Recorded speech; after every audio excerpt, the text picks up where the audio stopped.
I've been involved in the person-centred health and care programme since April of 2013, so pretty much the beginning of the programme of work.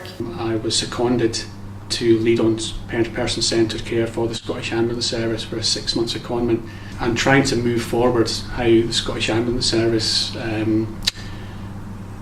how we developed our person-centred care plan, essentially.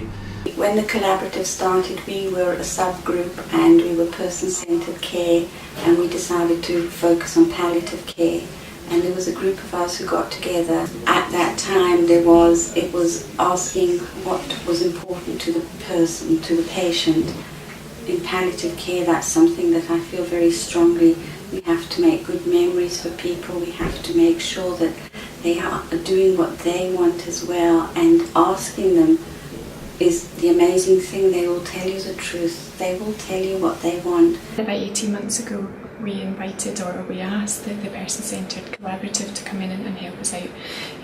We've done some audits and some, gathered some patient feedback, particularly about one part of our service within the physio team. And we were keen to find out if the person-centred collaborative could help us out a little bit more with taking that further. We have spent a lot of time, effort and energy in developing a framework and making sure that our strategy for Fife is very clear and explicit around safe, effective and person-centred care. So I think we've really tried to apply the what matters to you principles, and we've really tried to make sure that they're explicit at all levels.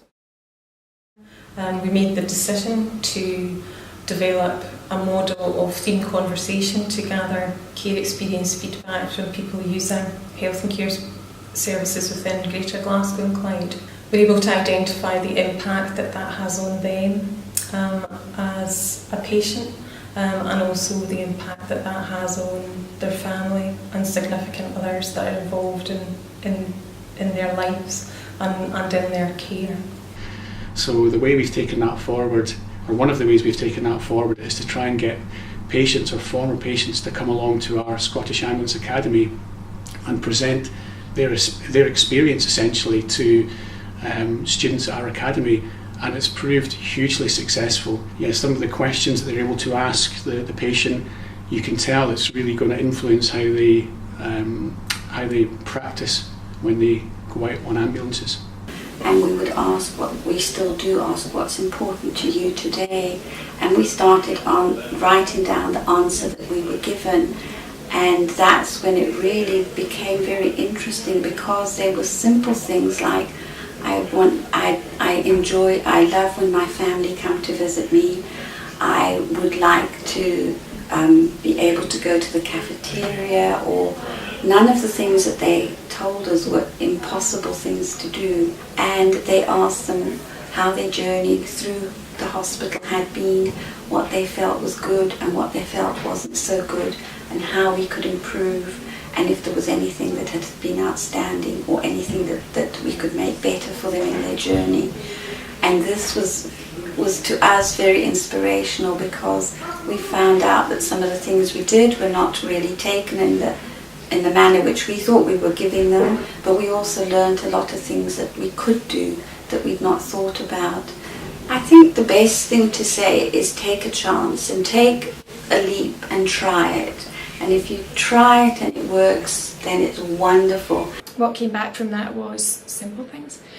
So our letters weren't very clear. A lot of patients didn't know they were coming to a group setting, which meant that when they were coming into our service, their expectations were not being met initially. So we changed the letter to make it a little bit more inclusive, to give people a choice. The group was the mainstay of them coming into our service, but equally so, if they found that this wasn't something that they felt they could engage in, or they were apprehensive about attending a group, or they had any other questions, the letter invited them to be able to ask those questions when they phoned up. And we have looked at ways in which we can try and influence very much from a very personal perspective some of the decision making at board level, and some of the kind of thoughts and considerations that that go into kind of changing and developing services. So in terms of how that plays out for us, that has been about involving people in the process. It's been asking folks who have brought issues to our attention what matters to them. So moving forward over the next period of time into the next phase of person-centred care, all of these aspects will still be honoured and will really just become much more prominent in the work that we aim to achieve with clinical teams. So as a continuation of our person-centred plan, part of our 2020 strategy is to become a more person-centred ambulance service. So as an organisation, we want to continue to develop towards that vision and that strategy.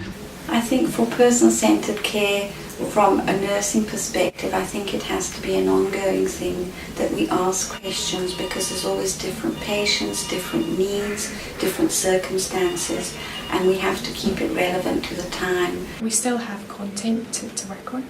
We still are trying to pull together the slides that we've made for the content of the session, and to make sure that we are happy that flows and is still as interactive with patients as possible, and equally so that we don't lose those themes and those messages that we were keen to portray within the session. In terms of the future, what we would be looking to do is not to unpick what we've already done and established here, but to stop and take stock of that, celebrate the successes, see what we can do differently to make it even better for the future.